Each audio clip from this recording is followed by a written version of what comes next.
Sa herë shikoj ju kur gatuani më duken të lehta, që edhe unë mund t'i bëj, por asnjë gatim nuk ka rezultatin tuaj, bravo Çupa.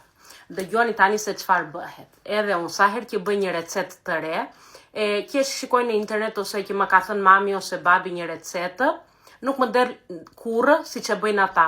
Edhe gjithnjë u them, po nuk më doli e mirë, nuk më ashtu. Do me thënë gjithmonë kur bëjmë një recetë për herë të parë nuk na del e mirë. Pastaja, duke e përsëritur recetën, del më e mirë edhe më e shijshme.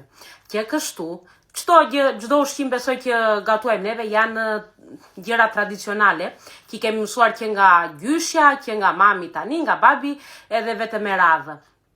Që kështu, mos u ashtusni kurrë, do me thënë që nuk më doli e mirë dhe nuk do ta bëj atë recetë. Do ta provoni një herë, dy herë, herën e tretë do të dali shkëlqyeshëm.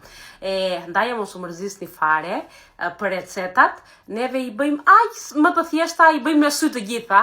Tani, si që ka punë shqiptarit që çdo gjë e bëjmë me sy, nuk rrim të mati me të ashtusim e të kështusim. Ndaja mos u mërzisni fare. Do ta provoni një herë, do ta provoni dy herë, herën e tretë do të dali shkëlqyeshëm. Ciao, ciao.